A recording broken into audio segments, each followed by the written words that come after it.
You're now listening to Northview Royals. 3,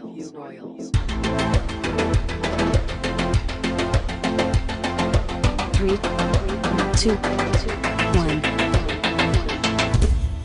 Welcome to the newest episode of the Northview Royals podcast. If you have not followed the Instagram or subscribed to the YouTube channel, you can go ahead and do that right now. We will wait.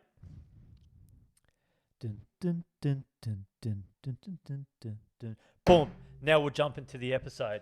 I thought I better bring up as well, just to follow on from the last episode. There was a fair bit of I don't want to say heat, but there was a fair bit of attention around the AFL, and it was just so happened that in the following week we had our very first applicant. So I've sent out an application to Conor McGregor's management team. Oh, yuck. And he will be coming on board the Abnormalities Fighting League. So if we've got anyone out there who'd like to go toe-to-toe, no pun intended. I still wouldn't want to. He'd still fucking flog. with the notorious one, let me know. Yeah, that was hard to watch. It was one of those things where I was like, he just broke his leg. I've seen one happen like that up close, and it was a proper compound fracture where the bone come out the leg. When I was living down in Brizzy playing footy and shit, it was like I was doing pre-season training, and it was the first contact session. So literally the first kickoff, I caught it. I hit the front rower. He went for a tackle. Next play, hit the second rower. He offloaded to the fullback who went like a half break and got tackled from behind. And as he's got tackled from behind, he's just crumbled. And I've run into dummy half like, quick play the ball. And he's turned around and his shin bone is sticking out at me. And I've just gone, nope, and just turned and fucking walked away.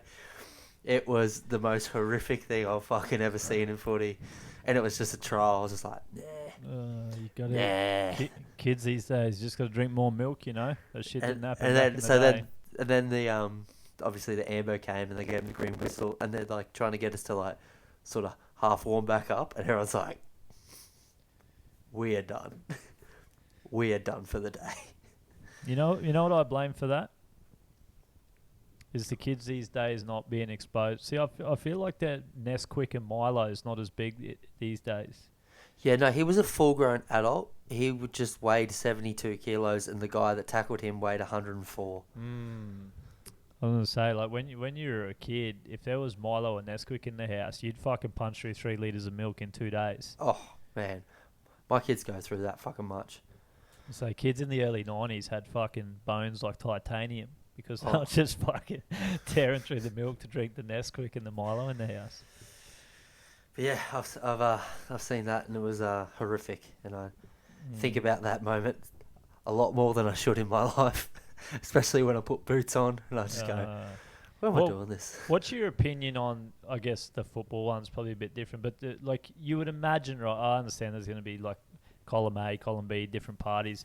You'd have to imagine that there was micro fractures going into the fight, or there was something, because there was no real check kicks or whatever. Like, you know, like thought being is that regardless of what happened, it's a TKO. He lost the fight, but for like a fully grown athletics man's leg to just fuck out like that, you'd have to imagine there was something, you know. Yeah, I think it's going to get down to like how many people are going to start taking the route that Max Holloway did and not spar and look so fucking good.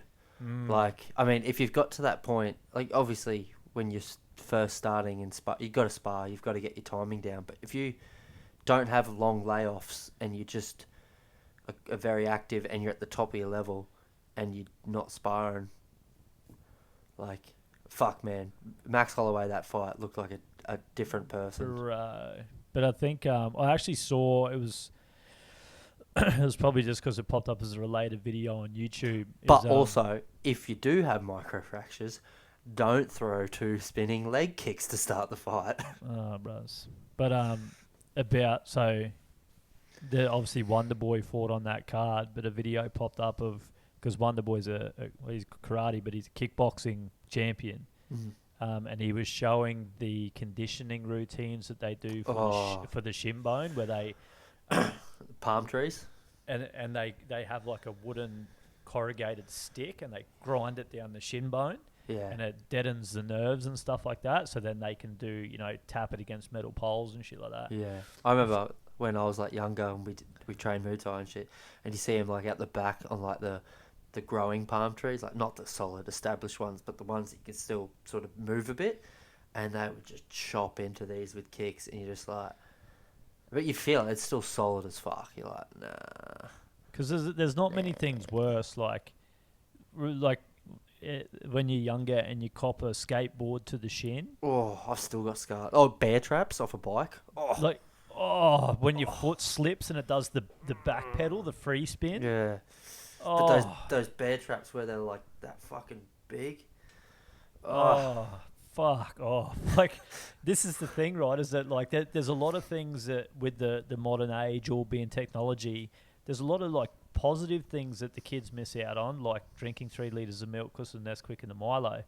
But fuck me, I wouldn't wish that pain on anyone in the world, copping a bear trap to the shin. Casing a double and fucking bouncing yourself over the handlebars. Oh, it makes me feel sick. Like, that pain. And then you'd be fucking... No, even you would have had it on like your motorbike as well, but you get that feeling of like going for a jump, coming short, knowing it, getting buckled up and going, I'm not in control. And then just... Like, as soon as you're in the air, you just start contemplating a bailout plan. And it's just like, I'm probably going to be better off to try and stay on. Never goes to plan. No. But then you're kilometres from home. You've got a fucked leg from copping a bear trap or a fucking peg in the leg. You got to navigate your way home. Oh, God. And Mackay's not exactly flat. There's always fucking hills you got to go up. Yeah, they don't make it easy. They don't make it easy to get home. That's for sure. Either when you're sober or when you're drunk. True. I've walked around this fucking town too many times drunk. I wish to never do it again. I think the last time I did it properly, I walked down Cremorne, which for people that don't know is a scary dirt road that runs along the river. I'm positive people have been killed and dumped there, and I was so drunk that I kicked a rock and face planted on the road, knocked myself unconscious, and that was when I still had stretchers. But ripped my ear and stretchers. Woke up however long later, got up, continued and got home, and it wasn't till the morning when I went into the bathroom that I noticed that there was blood all down the side of my face, and I turned around, and when I had knocked myself out and passed out, I passed out on top of a bull ant's nest. Oh. So my whole back was gone to fucktown. That was probably the last real bad one. That was last week. Yeah, the last time I was up. I remember when I was younger. Do you remember like sport teams used to like go to another place and they'd bill it out? Yeah. Yep. So my junior league club, we'd have like a thing with a Brisbane club, and we'd do like around State of Origin time, like our own mini State of Origin. So 1 year they'd come here, we'd play 3 games. 1 year we'd go there. 1 year they came to Mackay, and we had, I think, 2 lads billeting with us, and Dad was like, do you want me to give you some stencils, like tattoo stencils on your arms and stuff, or do you want to go down Cremorne? And I'm like, we definitely want to go down Cremorne, dirt road, Dad driving. Oh, fuck yeah, sweet. And they're like, can we get tattoos? And Dad's like, fuck it, we'll do both. Why not both? Let's fucking go, boys. Let's so go. We go and get the stencils and shit. I think we were like 12 or something. And Dad takes us down Cremorne, and he's just like, right, cool. And we're fucking fanging it round. And the road sort of goes along the river, but then it sort of kicks up at one point where you can sort of park and go fish if you want to or whatever. And Dad's come off this and then just thrown it, and we've dropped like a metre back onto the road and busted one of the back tyres or something. We're like, fuck. And then we had to go ask old mate in his van, who's just living on the river, if he has a jack. So we've jacked it up, put a new wheel on, and Dad's just like, do not fucking say anything to Kelly, to Damon's mum. Yeah, all good, yep, cool. We get home, and I'm just buzzing like, this is sick. The car is covered in dust. Like, it's not... The rim doesn't even match the other rims. Like, it's the spare. Like, cool. Mum walks out. She's like, what happened to the car? And I just, without thinking, we went down Cremorne. Dad just looked at me like, you little snitch bitch. Are you kidding? Motherfucker. Meanwhile, I got skulls all over my arms. Like, fuck yeah. Oh, God bless Mick. God bless. Actually, just the man. Just the man. A lot of the stories we can't tell, unfortunately. So. That's a tame one. Which only mildly had endangering 3 children in it. Yeah, and then that's a tame one. Easy. We out.